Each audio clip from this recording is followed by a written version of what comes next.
the King of Kings.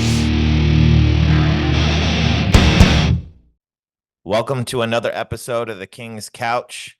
I'm your host, Sulo King, and today I have Dave Farrar. He is the owner of Geek Fine Art, and he's a freelance artist that I just met at WonderCon last weekend. Or, sorry, weekend before last. Today is Monday, after all. But WonderCon was a good time, and as I was cruising through Artist Alley, this guy's booth caught my attention. I really love your style and your love for pop culture. And I actually bought one of his prints. It was of the different Predators from all the different films, different renditions of them. Um, so you are located in Brentwood, California. Yep. And how long have you been doing art for?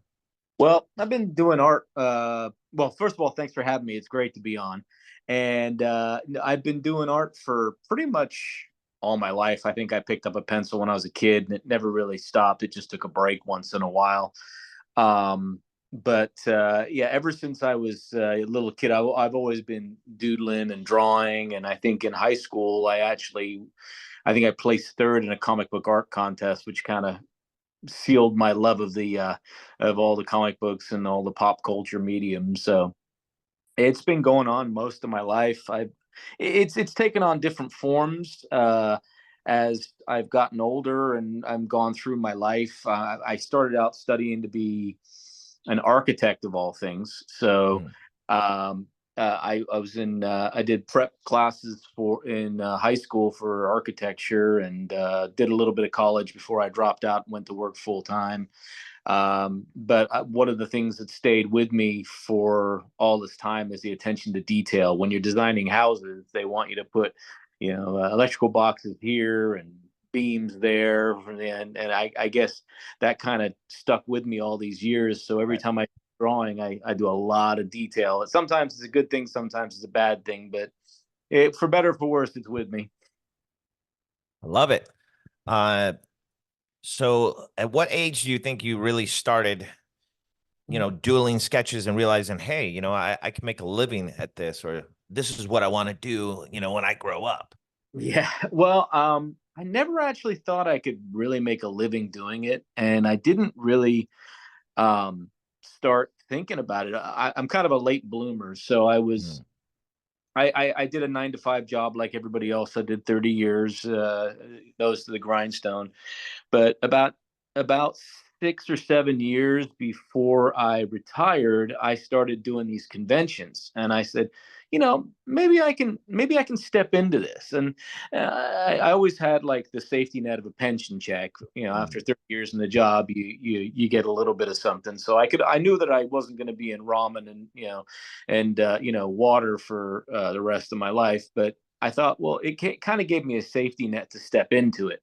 So while I was working on the weekends, I would do the conventions, and I'd go back to work first thing Monday morning. But yeah, to answer your question, probably about 7 or 8 years ago, I figured I'm going to start it as kind of a to see if I can just make a couple bucks here and there just to keep me in pencils and paper. And lo and behold, it started blossoming into where I had to take vacation time and off of work because I was going to different conventions down further places, and buddies from work started bringing their families and seeing me, and that's when I kind of knew, hey, there's a germ of something here. This is pretty good. If people are coming to see me, I'm flattered, but this is great. So yeah, it's blossomed to where I retired about 2 years ago officially, and I've just been doing every convention I can get my hands on.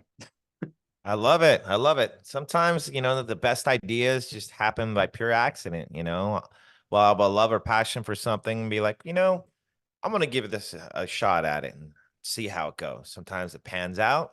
Sometimes it blossoms into a fruitful new career. Uh, How old are you? I'm 54. I'll be 55 in May, so I'm kind of like the old geek. Well, so what was your former career? Believe it or not, I was a police officer for 30 years. Really? Yeah. And Brentwood? No, Daly City down by San Francisco. Okay. Yeah. Uh, So it's funny because you asked that because I'm actually a one of very few FBI trained sketch artists. So that was part of my artwork that kind of took a little bit of a turn in and out. Is I went to Quantico, Virginia back in the early 2000s. And the FBI trained me to do the sketches you see on the wanted posters and the papers and everything. So, um, yeah, that I always try to inject a little bit of art into whatever I did. I love it. And at what age do you think you really started getting passionate about your art? About, I mean, we all doodle when we're a little Mm-hmm. kid and everything. And I'm a product of the 80s. I'm 44, so I'm 10 years younger than you. And nothing was more like fun for me than getting my weekly allowance and walking up to my local comic book shop and buying like the latest comic book, or whether there was one actually on my walk on the way to school and on my way back. So like the middle ground is what that was like my hangout. They had a Street Fighter 2 machine back Yeah. in the 90s in there. And Image was a new brand that was starting to blossom out, and Tom McFarlane and Jim Lee were all the rave back then. Mm-hmm. But I like collecting Marvel comics like The Punisher, Moon Knight, you know, um, DC comics. Those were my jam, and going to the early days of Comic Con, for me at least, when it was just more about collectibles and comic books. And that's actually all the motion picture companies and media companies for the most part are backing off and canceling like last minute. So Mm-hmm. here we go. This is like a throwback to the old days. They had widened the halls again because this was like the first official Comic Con back Mm-hmm. since the pandemic had started. So it was interesting change of pace. And then going back, my first time back to WonderCon since 2009 was the weekend I met you. So that Mm-hmm. was like refreshing too. I forgot how much more pleasurable conventions like that are when it's more of a mellowed environment. Right, right. That was my first WonderCon. What we spoke about that at my booth. It's I'm glad I went. I had a really great time, and everybody I met was just so welcoming and so cool.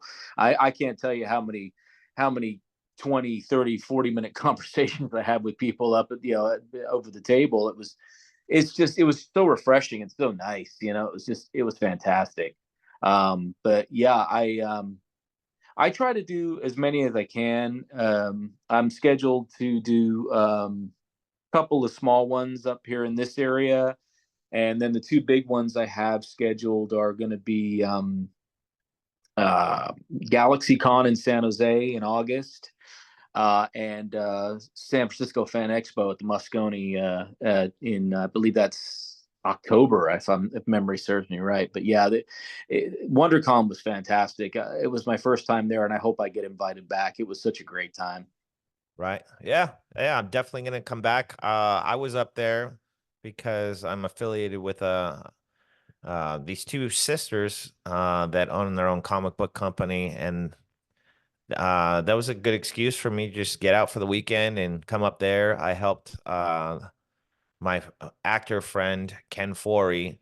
I was a strong influence on him sealing the deal with this company. I was like, there's something about them I just get a really good feeling about, because he's been trying to, find a company to put out his own comic book series for a long time. So for those of you that aren't familiar with Ken Forey's acting, he's the one that pretty much started the whole zombie killer craze. He was Peter in George A. Romero's Dawn of the Dead.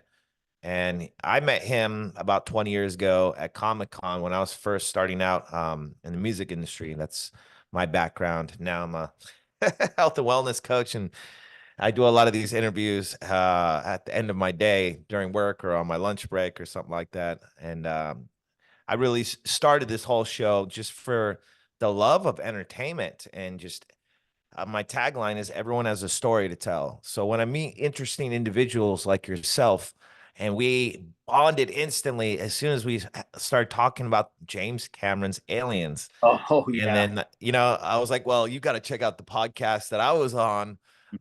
which is an interesting take because it's in a nightclub. It's by a local radio DJ, and one of the bouncers works there, and they came up with this whole concept, and they take artists who frequently play there or just local musicians in San Diego, and they interview them, or industry figureheads, and we talk about our love for films, and we get to pick our own film.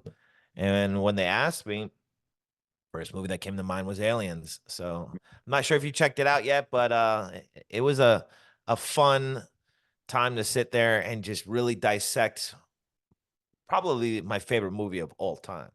Yeah. You Oh know? yeah. Definitely in my top five, if not one of the favorites for sure. There was so many iconic roles and lines. And as a matter of fact, I'm looking forward to my next convention, which is Lodi Comic Con. Michael Bean's going to be there. Oh, So nice. yeah, so I'm working on finishing up my Aliens piece. I think I showed you a preview of the older one, and I'm gonna work on that one. I think I want to try and get out from behind the booth and meet him and have him sign one of my prints, because that'd be nice to have in the collection. Are you going to do anything from the movie Aliens, or are you or more focused on that one from Alien that you showed me? I'm actually going to do both, but Sweet. Since Michael Bean, that's a great question because honestly, I had the drive to do the aliens piece because of what we spoke about, the ideas that I had. But when I found out Michael Bean was going to be at the next convention, that kind of put that one on the back burner, and the aliens one came to the forefront. So, Yes, I love it. And I can't wait to see that. oh, And most likely I'll be purchasing that and put it right next to my Predator print that I oh, bought from you. that Yeah, would be I great. mean, there's a lot of artists out there, and everyone's got their particular taste. Some people are impulsive, be like, "That looks cool. I'm just gonna buy that." Mm-hmm. But I had like a Scooby Doo moment where I was like, "Huh?" I was like, it was that Batman piece that I was staring at, and I was like, "Oh my god, that's really cool." And you had Michael Keaton at the forefront. You're like, "Well, that is Batman," and Well, that's he's my my. favorite version. So that's what really caught my attention at first, and I loved how you have these panoramic prints that Mm-hmm. are really different. They're not gigantic prints either. Mm-hmm. Just the way that you had them stylized, and I was like, I would love to see something like that, in the Aliens lore, or, Mad Max, or, with Punisher. I was just, I'm a very visual person creatively. So I started imagining, I was like, man, like this is so cool. And then, your portfolio was like, as a tall person, you never want to really look down. So you had someone else walk up to your booth and start flipping through it. And that's how I discovered that Predator print that I ended up picking up from you. And the one thing when you're sitting there, chatting it up, hold on one second real quick. Mm-hmm. I'm in the middle of a call right now. All right, thanks. I appreciate it. Sorry about that. That was work. No, no problem. I know how. The work never ends with me. Nope, nope, Yeah. not at all. But yeah, like I was saying, it's just like when I'm sitting there chatting it up at a booth with somebody, and I really start to synergize with that person, I always want to support the cause. Well, thank Sometimes it's, I love meeting people because networking is like my superpower if I had one. you. And sometimes you come across a booth and there's nothing that's really intriguing other than the person that you're talking to, and I feel kind of bad walking away. And I've worked booths before. I was working with a company called Shocker Toys, Mhm. that would do licenses for, mostly comic book related stuff. And then we put out Metalocalypse, that was a show on Cartoon Network. And then the company kind of imploded from there. That's a whole nother story. Yeah. But it gave me the idea to do my own comic book, and that's kind of another reason why I was at WonderCon, Hmm. because I'm trying to entice these girls to, gain interest in it because they thought it was such a original idea. But they have this pressure right now to, put out, this one issue for my friend Ken Forey, first and foremost. And I am starting to realize how the comic book industry, the whole game has changed. A lot of people were, campaigning with Kickstarter, and Right. and some of the artists I got to sit down and talk to were explaining to me how just drastically different things have changed since 2009 and 10, when I was you know, campaigning and had all these variant like covers for the comic book that Hmm. I wanted to put out called Rock and Roll Justice Council. So imagine we're in a world like Scooby Doo meets Metalocalypse, where we're a band endlessly on tour in each city that we go through. Someone pulls us aside and be like, "Oh, you guys are the Rock and Roll Justice Council. We know you guys. We know who your real identity is." And so is that one kind of person. Then we have to help them you know uh fend off whatever evil promoter or band or whatever it may be entity in that city and solve that mystery. Yeah, that's And we had sketched out like the first issue, a rough draft. Even the artist that did both of our covers sketched out like first four pages for me to show people. I had like a biography on each character and whatnot. And I cycled through so many different artists. And then finally, this toy company I was working with, one of the owners, truth be told, got greedy and started embezzling funds. And I knew it was the end when they were getting served at their own panel for, consignment work that was owed to one of their artists or whatever. yeah, And that could signify something. yeah, I mean, we were promised our own book and this and this and that. And this is a company I just started throwing Comic Con after parties for, Uh, and then they're like, you have like marketability, you're connected. This is your hometown, San Diego. You know everyone. They were calling me Sulo Diego, or what's up? You're the mayor of San Diego now, and hyping me up. And it was a Jersey-based company that moved to get expanded out here on the West Coast as well, and mhm. things are on the rise. And I've seen this happen a lot of times in the music industry, entertainment industry. It's not the first time someone has let me down once they build me up, and Yeah. you can't control someone else's actions. You know what I Mhm. mean? So Uh, there was no hard feelings after a people, while walking away from it, and yeah. I just shelved that whole idea until just recently. I found everything archived on an old hard drive uh, before a couple months ago, and I was like, huh. Pitched it to the girls. They're like, yeah, you should come up regardless. You should network around and see how things have changed. And Hmm. this is a more lax environment for you to do that because you've been to Comic Con, right? Oh yeah. Yeah, you know how crazy it gets down there. Yeah, oh And yeah, for sure. yeah, so, but yeah, meeting someone like you is just for me, it's inspiring. Every time I see that person's artwork or someone points it out when I bring someone into my home, or I used to own a recording studio and have so much artwork displayed all over the place, and I plan on opening a new one in the future, Oh, more reimagining, more of a updated, reimagined version of it, since everything's drastically changing, technologically these days. mhm. Recording is becoming more home based. We're able to have conversations and meetings like this now, and Sure, with a sure. click of a button. So, working on formulating a new, I'm just calling it a studio for now, Hmm. because I want to blend in a little bit of the health and wellness that I'm doing here at the same time. And in fact, I'm actually going to go look at a property tomorrow, because I finally resecured financing. But going back to what I like to do with all our guests is I like to go back to the beginning and really, you know, hear what your early childhood influences are. Like, what inspired you to start doodling? Like, were you a Uh, kid that, had your parents like influence you, buying you comic books, showing you movies, or is this more of a self-discovery thing, or were you just trying to escape and get into your own world? Let's hear a little bit about that, and then work our way up. yeah, absolutely. Well, I'm originally from England, so I was 12 years old when my family packed up everything and decided to come on over to the great United States, which that's when I think what probably started everything is that blew my mind. As a 12-year-old kid stepping off the plane and living in California all of a sudden, it just being bombarded with everything, Toys R Us at the time, KB Toys, all this. Just there was nothing like it from where I came from. It was just, Right. oh my, this is incredible, and just the amount of availability. Like you talked about going to your local comic book shop.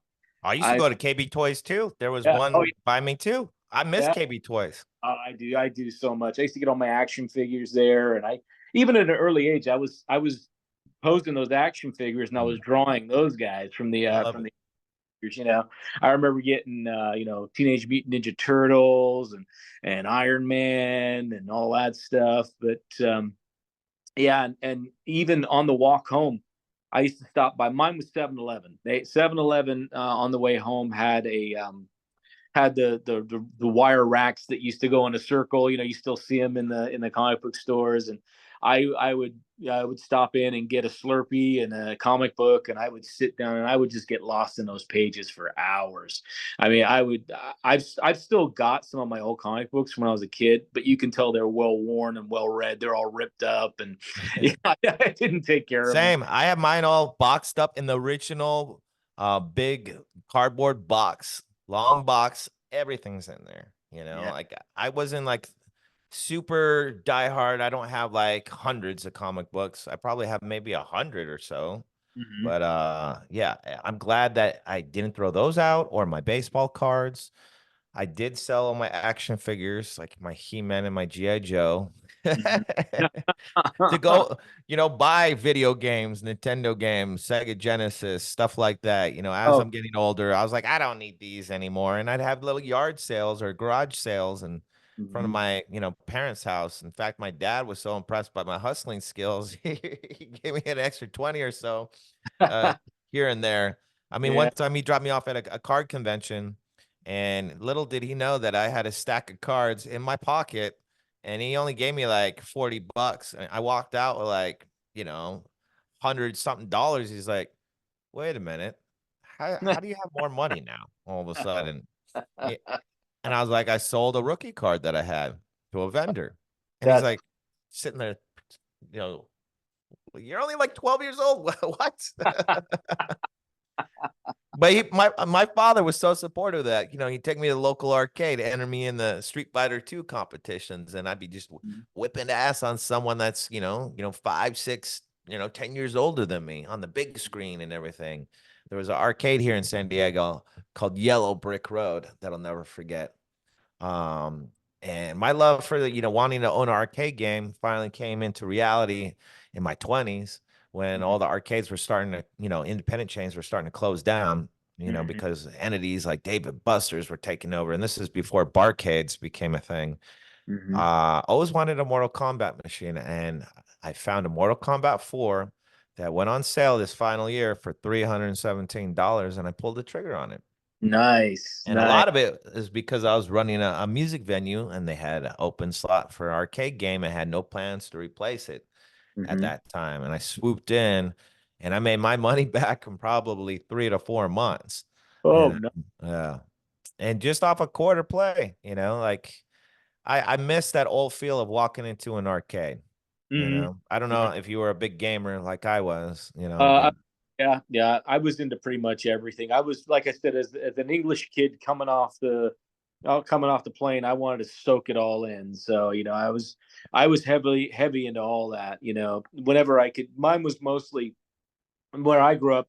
Wasn't too many arcades per se, but there were bowling alleys and pizza places that had them. So you'd find me always down there at the pizza place, the old Shakey's Pizza, right. Straw Hat, Galaga was great. I love that Pac-Man. I was just used to love those ones to death. And but when I wasn't at the arcade, when I wasn't at the places that had the games, I was at home and I was reading the stories. I was creating my own stories with paper and pencil, and that's pretty much the genesis of where it all came from. And I think today it still carries with me because we talked about the Batman piece that you mentioned. That every time I draw something, I have to have a reason for it being there. As there's always a story for everything I draw.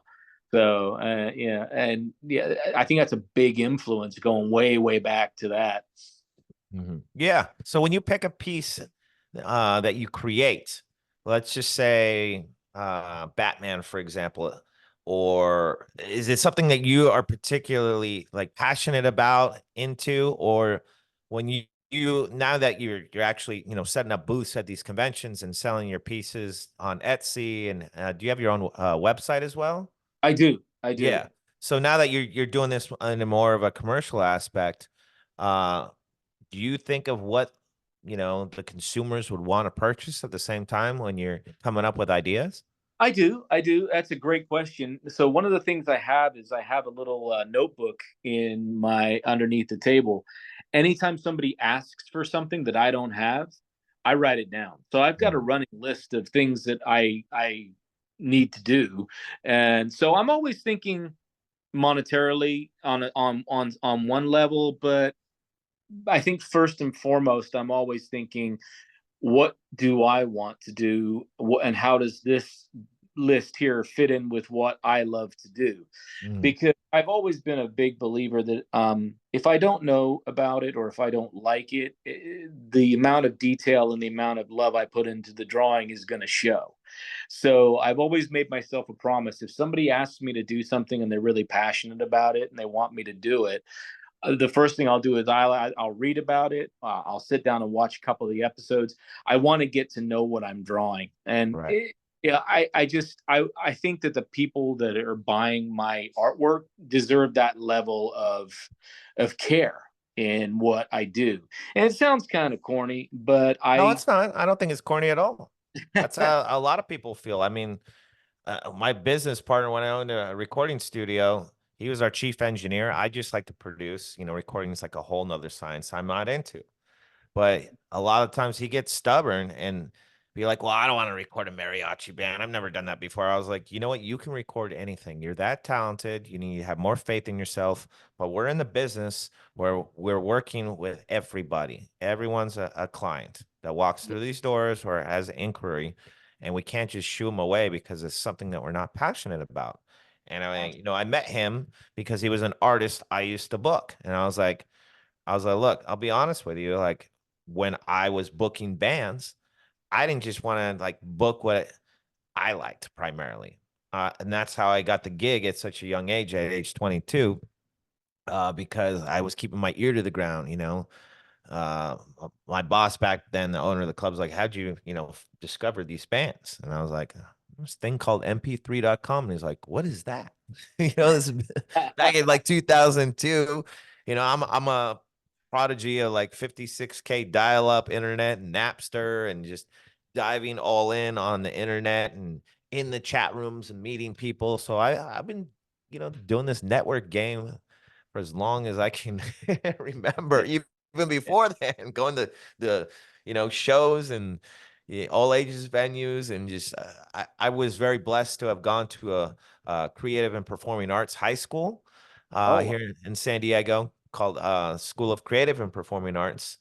mm, Um, Everyone, it's more commonly known as SCPA, but I still have like lifelong friendships with my classmates, people that were older than me, younger than me. In fact, like my video production teacher, I still invite him out to my birthday dinners, and he was at my studio parties that I used to have. And it's just I'm very thankful for that. My mother's always influenced me, follow my creativity. And then fast forward, I never thought in a million years I'd be working for her at her facility, which I'm wow. sitting in right now. So she's probably more proud of me than ever that I'm following in her legacy and footsteps, but she's still very supportive. She's all, just because you're working here doesn't mean you can't do your other endeavors in your free time. And anytime you feel like you need to venture all back in, I just Mhm, want to make sure you're making the right business choice and mhm, decision for yourself. Because I watched her as an immigrant, you know, um, she moved out here when she was only 19 years old, but when my parents split up when she was 12, or sorry, when I was 12, I watched her take care of both my sister and I, my only other sibling, as a single mother, while my father's trying to figure out his life, and sobriety and whatnot. mhm. And my father taught me rock and roll and all this cool stuff. But you know what? To this day, I've never judged him for, his demons he's been fighting, or whatever. You know what I mean? Yeah. And my mother, like, and my father, they both let me immerse myself in my creativity, in my world, because they all come from different backgrounds and culturally. And my mother still to this day gives me journals, and she's like, your gift is writing. Just keep writing, writing. That, And I love that. And not everyone has that kind of upbringing and influence from their parents, and I've met like literal orphans that, have been through the system and just kind of been emancipated young, have to fend for themselves. And it's rough, some of them just, you know, don't know how to, battle their addictions because that's how they take out their pain.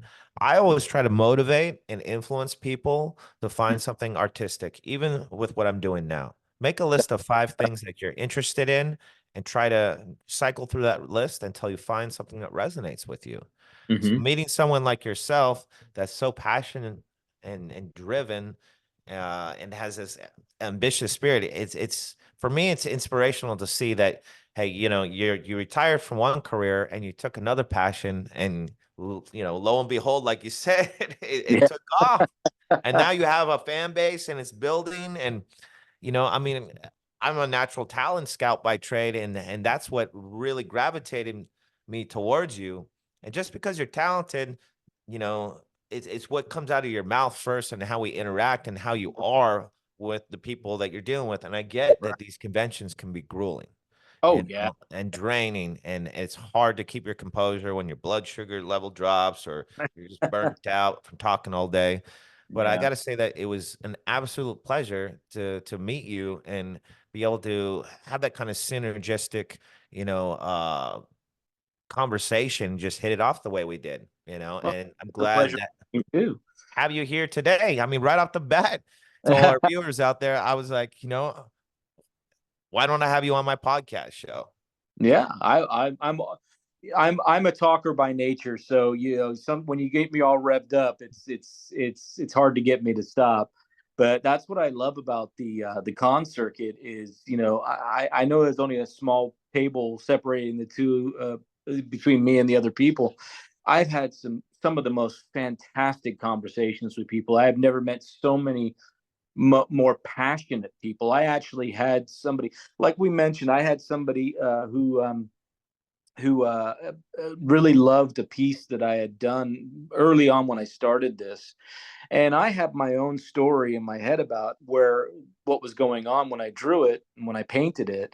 And this kid had an entirely different take. And I think we must have talked about his take on my artwork for probably about, oh, I don't know, a good half hour, 45 minutes. And and he goes, I'd really love the original, but I can't afford it. And I was like, I said, how much money do you have on you? And he had next to nothing. And then and I said, here, I think he had like maybe, I think he had like $85 on him, Mm. and he wanted the original. But I had such a fantastic conversation with him, and that's how much I value this. Is I said, look, I'll give it to you for $80, and I said, I'm not going to take your last $5. You might need a soda or get a bus home or something, but that's how much I value the conversation. Is I actually sold an original for $80, and I'd never seen anybody happier than him. It was fantastic. It really was. I love that. I mean, that just goes to show you that you're not just in this to make a living, that you actually genuinely care about your supporters, people that appreciate your artwork. I mean, as an artist myself, doing original art with, primarily my music, it's we've been through so many batches of merchandise, for example, but Mm-hmm. most of the time I just end up giving that stuff away, you know, Mm-hmm. rather than I've seen other artists like throw stuff in the dumpster in front of me before, like the guy I bought the studio from. I was like, what is this stuff I found in the attic? He's like, I'll come pick some of it up. And some of it he donated to the Goodwill. Others he just threw in the trash. I was like, wow, dude. I was like, I know this is like your old band, but like repurpose it something. Oh, Like you have there's fans out there that remember this band. It was kind oh, of heartbreaking to see, you yeah, know. Um, that so was I rap. I would rather see someone, you know, give that shirt out if it's just going to sit around and collect dust or whatever product it may be, Mm-hmm. and I actually just did that with some stuff that I had in my garage from my studio that I closed down almost 5 years ago. And I was like, it's just sitting here collecting dust. And I Yeah. thought of you, and I thought maybe you would appreciate this. And if you don't like it, let me know. I'll try to give it away or do something with it just to clear space in my Yeah. garage. You Yeah. know? Yeah. Yeah. I do that. One of the things that I do along those lines is I usually do a raffle with some of my stuff that I'm going to repurpose, or it's like it's coming to the end of its run, or so I'll give out raffle tickets at my booth, and I said just come back here at 4 o'clock, and if I pull your number on your ticket out of the hat, you get to take it home. And yeah, I didn't do that at WonderCon this year because the space was so small. I didn't have a chance to display it or do anything like that. Mhm. But the cons I do, I actually had one guy. He wanted a piece of artwork I was raffling off, and he kept asking, "Is it time yet? Is it time yet?" I go, "No, not till 4, not till 4." He showed up at 4 o'clock, and somebody else won it, and Mhm. I said, "I'm sorry, man. I guess the way it goes sometimes." He's like, "Yeah, no problem." And about 5 minutes later, I see him walking past my booth with the artwork, and I go, "Oh, I hope he didn't mug that person for it." He goes, "No, I found him. I paid him for it." I said, "Oh man." I go, "Okay, well, that's between you guys, but so." But I do like to do that too, like you were saying. If it's stuff that's coming to the end of its run, or it's not particularly in my favor anymore and people like it, I usually just make a fun little giveaway out of it. So Right. Yeah. And I understand like what you're doing, it's a little easier of a sell because it's pop culture. People mhm. know these characters, you Yeah, know. yeah. People are just discovering my music, for example, when I'm trying to promote a product nobody really has heard of or knows as an independent band. And that's why I was trying to find different ways of creating a way to really market myself and my music. Uh, and why this band I've been in has lasted so long, 17 years. And it was meant for, going back to what we were talking about, the greatest ideas start by pure accident sometimes. It was meant for just one show. I was supposed to do one gig with this, and people started singing back the hooks of my choruses on the 3 original songs that I performed that night. And I was like, okay, maybe there's something here. I don't know. But it's always inspiring to meet other artists. And I can always only like, reiterate that so many times that Mhm. take their, lifelong childhood passions and turn that into careers, especially like later on in life. Like it just goes to show you that it's never too late to be a late bloomer, whatever it is. I felt like kind of frustrated switching careers at first, and it was more driven by the pandemic. I was like, well, I don't want to be on the picket lines like everyone else. I owned my own businesses. Now I can't even drive Lyft or do anything on the side. Mhm. And, I wasn't into like, bagging groceries at the grocery store across the street from my house. Sure. So I thought smart, and I was like, well, I'll sign up for school while I'm waiting for my unemployment to process. And I did that, and I had opportunity to work at the gym I was at, and next thing lo and behold, here I am. Yeah. And it's like I'm taking the entertainment qualities and flipping the script and motivating people to, get in shape or stay healthy or maintain whatever health issues they have. It's interesting with what I'm doing. And then, there'll be days where, I hang up, one costume and put on another Yeah. and go Yeah. play shows and have fun doing that. It's like, I do feel like Clark Kent at this point. That's awesome. I That's thought of awesome. that because I see the Superman figures behind you.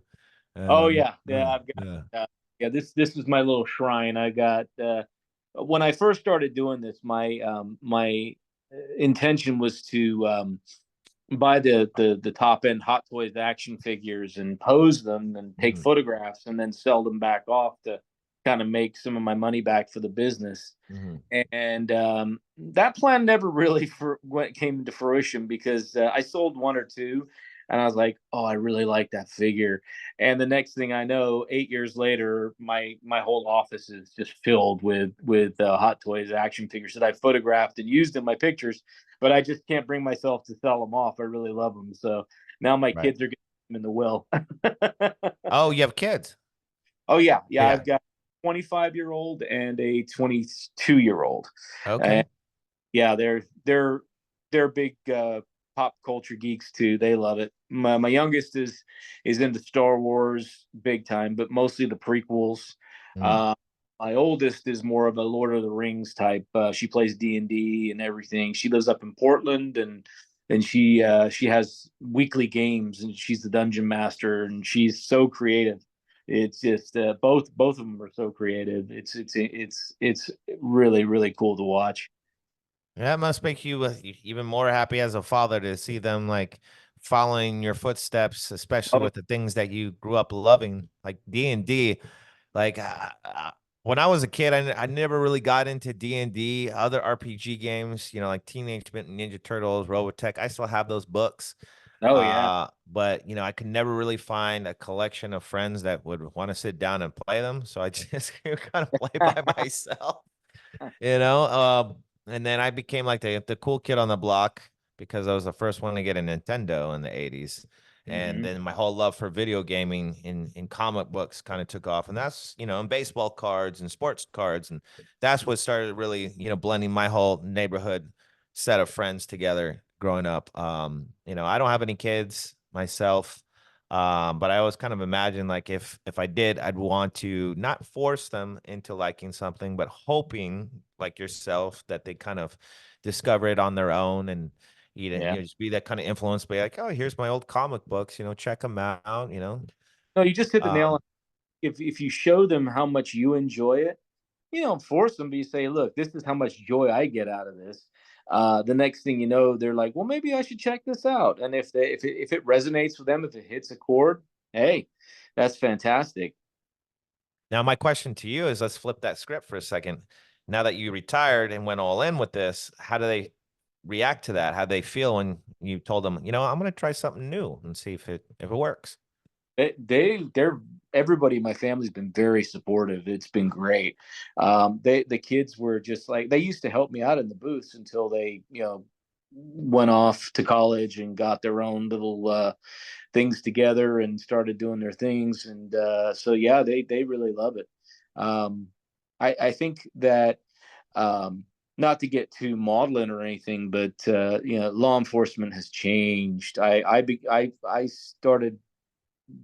started back in 1991, Okay. and the 90s and the 2000s were very different, and things have just kind of it's not good, it's not bad, it's just changed. It's just not the same anymore.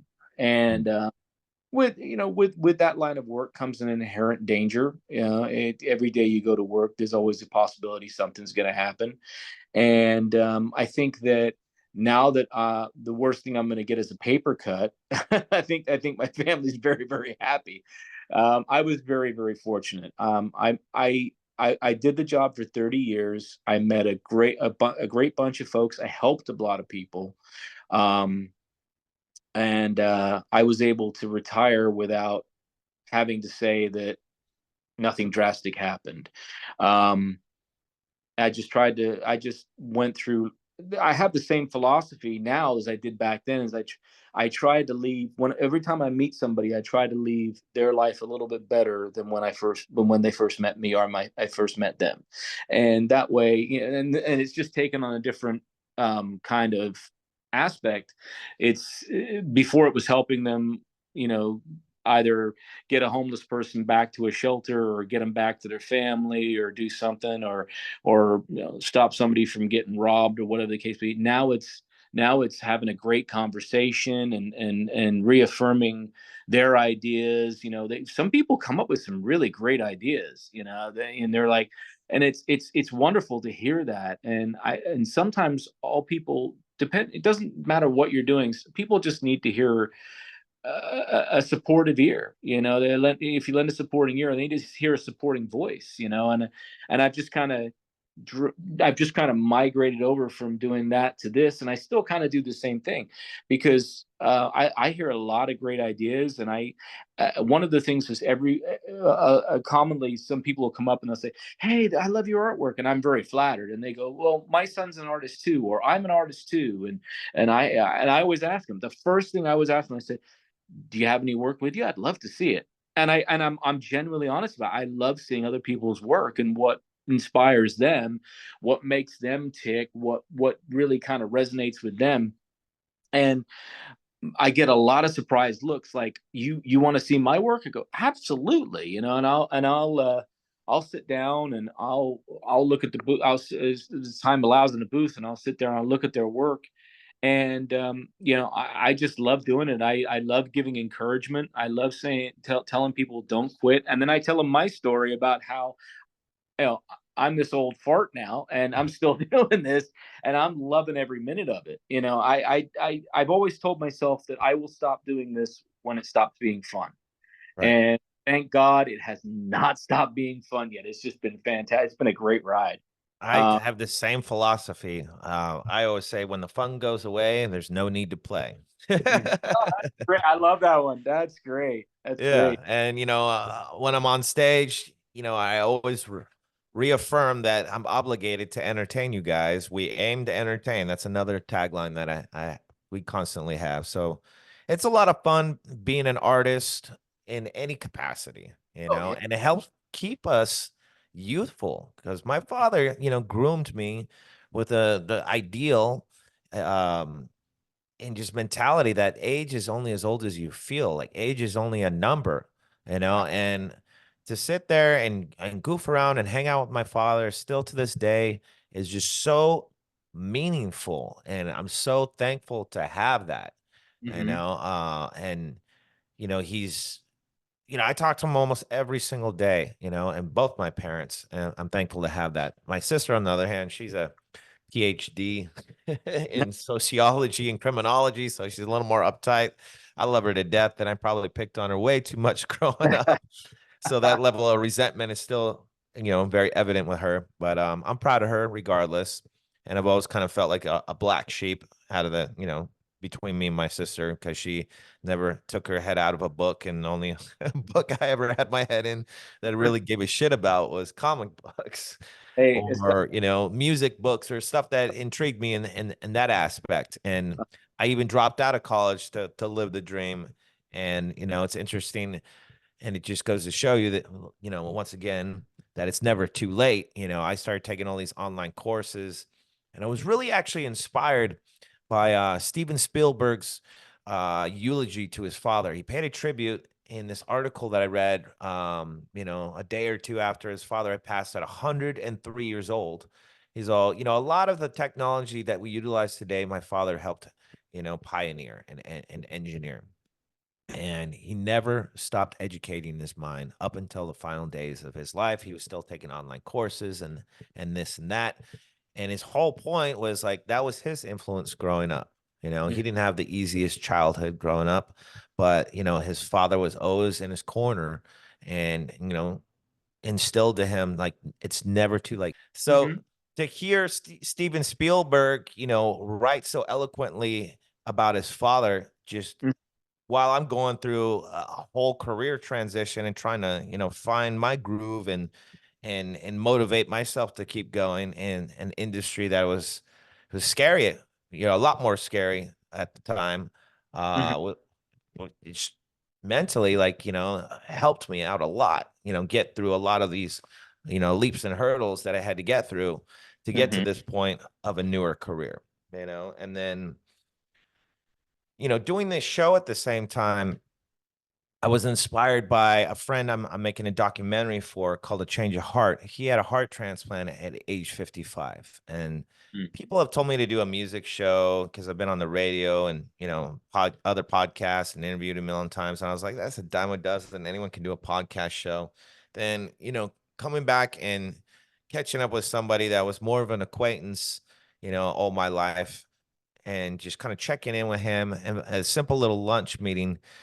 He was so moving because he had become like he's kind of like a Danny Trejo type, Mm-hmm. you know, Yeah. um, didn't have the best influence, grew up in El Centro, he was in prison with his father, for example, like one of those situations. Wow. And, dealing with congestive heart failure for 10 years, thinking you're going to die and getting a 22-year-old's heart. The producer in me was just like, have you ever been on a podcast show? I was like, no offense, but your story needs to be told.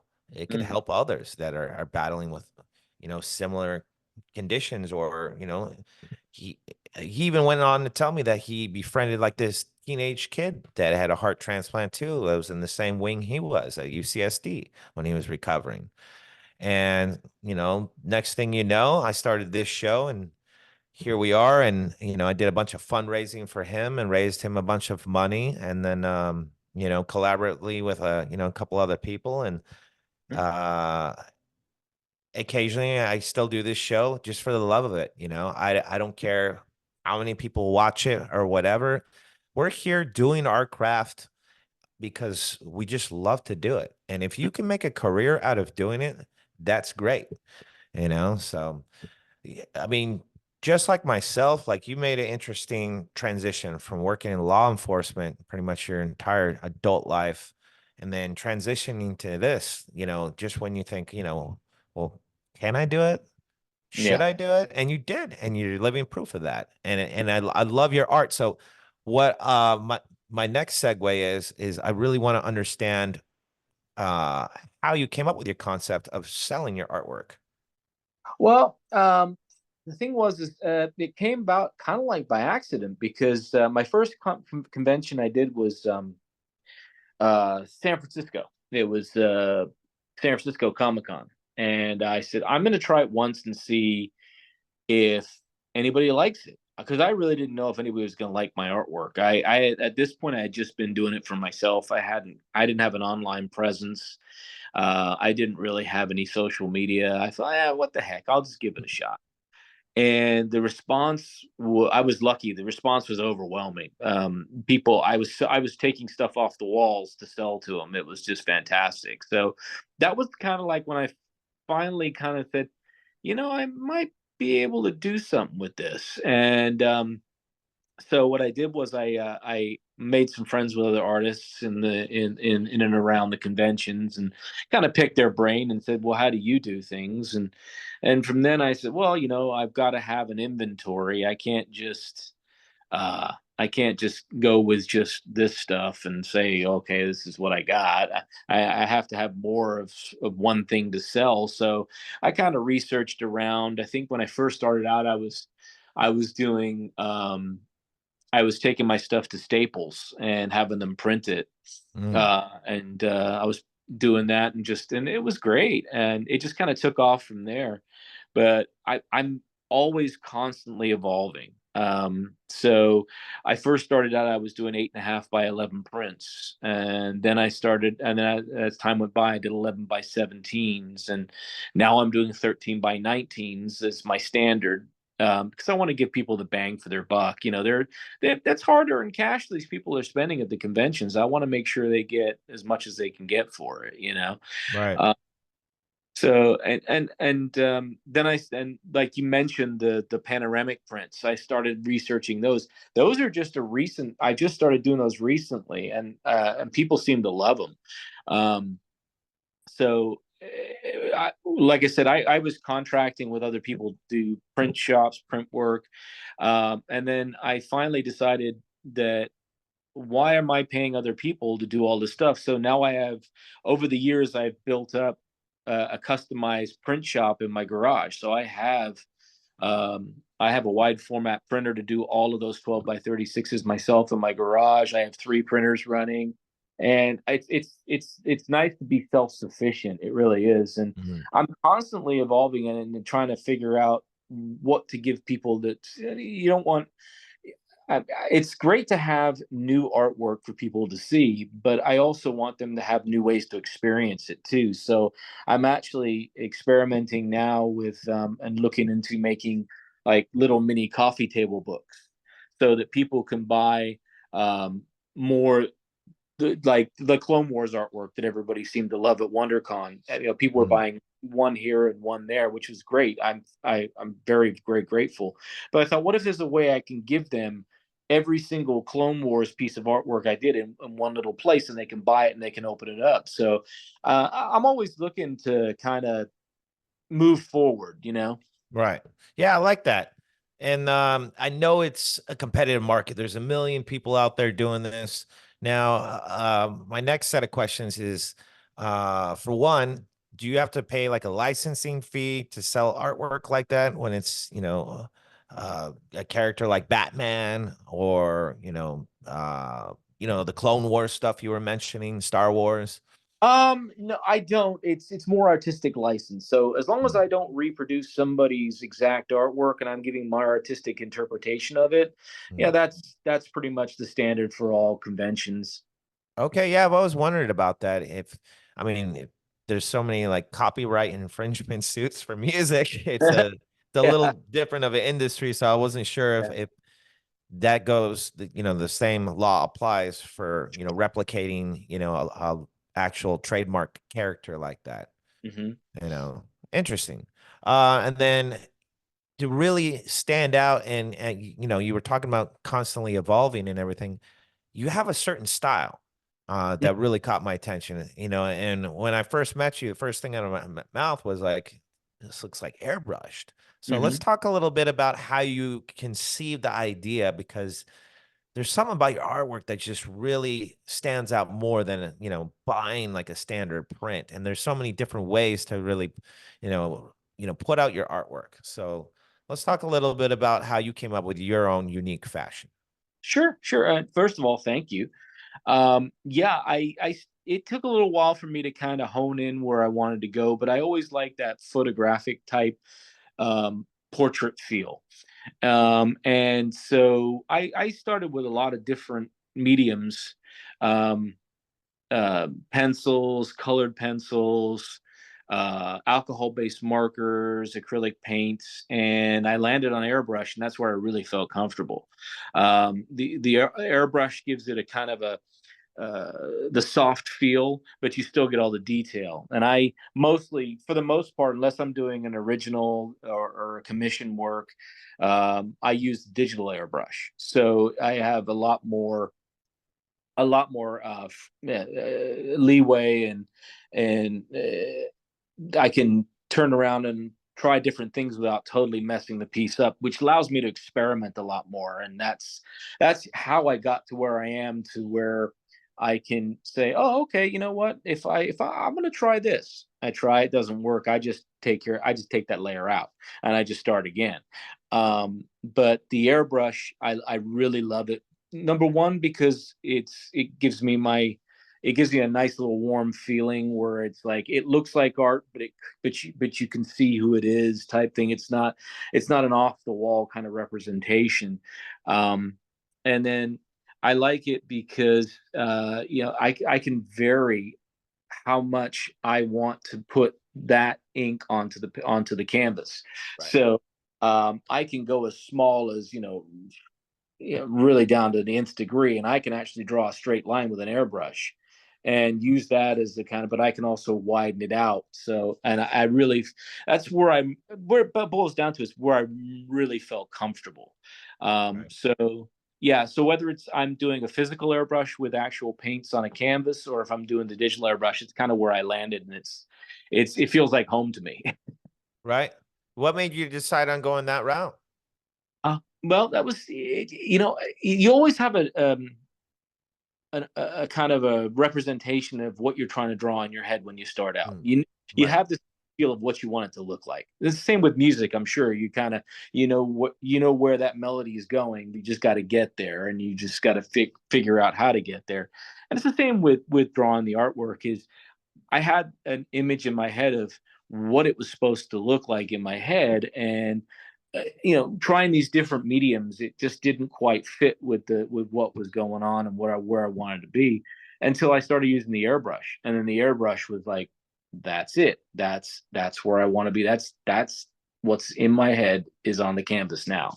So once I stuck there, I was like, this is great. I love it, and I've become so comfortable with it that, yeah, I can use a variety of different spray patterns, lengths, and I just kind of experiment from there. I love it. Well, I hope your upcoming convention with Michael Bean, he really liked your aliens artwork. And I Oh, I can't wait to see it, man. You got me excited thinking uh, about it. yeah. You know, thought just popped in my head all of a sudden. I was like, you know what? I'm curious if you've, showed an actual uh, actor, a rendition of them through your artwork, kind of like what you were, you, the whole inspiration about, oh, well, Michael Bean's going to be there. He's like, I'm going to put the Alien Project on hold and go all in with some Aliens artwork. Yeah, I actually had. That's a great question. I've met a couple of different folks. One that pops to mind the most is Ewan McGregor was at San Francisco Fan Expo last Mm. year, and I have an Obi-Wan Kenobi piece that a lot of people were buying up and taking them to have them said. And one of the customers came back uh, from buying one of my pieces and having it signed, and they said, "Hey," they go, "We just got this signed. We wanted to show you." And I actually have a picture of it. I took a picture because it was so flattering. And they said, Ewan McGregor said he really likes your artwork. He said it's probably the sixth or seventh one he's seen come across his table to sign this today, and he noticed it because it kept on coming by. Different people were bringing the ones that they had bought, and he goes, he really liked how you did the Obi-Wan Kenobi. I was like, oh, that's flat. That's great. So I got the message, indirectly, but it still hit just as hard, and it was just as good to hear. So, And that's good for, self-motivation. It's just, yeah, well, if he likes it, maybe this person will like it. yeah, You know what I mean? Just keeps you going.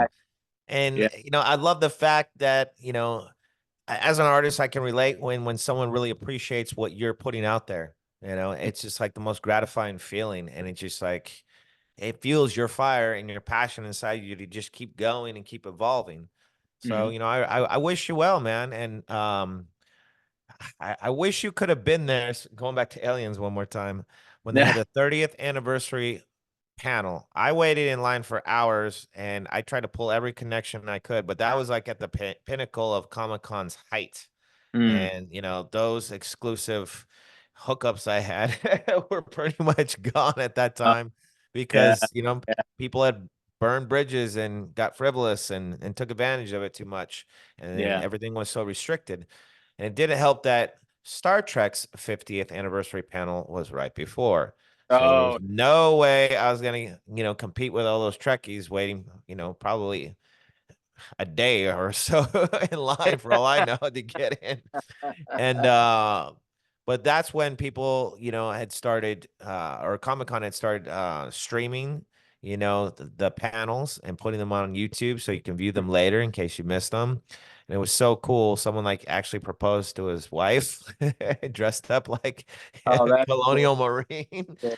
And you had everyone there from James Cameron, Gail Ann Hurd, Sigourney Weaver, then and Bill Paxton was there, and that was like maybe 8 months before he passed away or whatever. So it was cool to see them do that. And I just saw at a recent convention that a lot of the surviving cast, from that movie just made an appearance. I think it was like what's that, Hollywood Con or something like that, or Mhm. the show. I think it's called the Hollywood Show or something like that.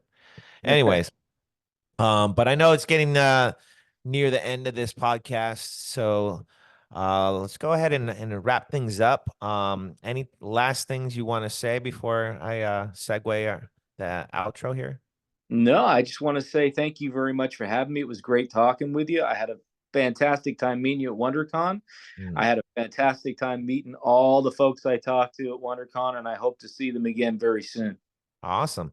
So the last thing I love for all our guests to do, and sometimes they beat me to the punch, is share like a inspirational quote or etho or some kind of inspiration to future artists that are in your craft that may be a little self-hesitant about wanting to pursue a career in art or But whatever industry you're in. yeah, absolutely. I say to, and this goes back to all the young artists and I meet at the booths, and they show me their work. Never stop drawing. Love that. All right, well, unless you got anything else you want to add in, it's been an absolute pleasure having you on the show, Dave, and I look forward to seeing that aliens piece and following Absolutely. up with you and seeing how Michael Bean reacted to it. And yeah, it's been a pleasure, not only just meeting you at WonderCon and synergizing about our love for, pop culture, especially aliens. And, Absolutely. thank you for taking the time to come out on the show today. I appreciate it. Oh, thanks for having me. It was a blast. Thank you so much. You're welcome. And that wraps up another episode of The King's Couch. I'm your host, Sulo King, and we'll catch you next time and keep on creating. We'll see you later. The King of Kings. There is only one.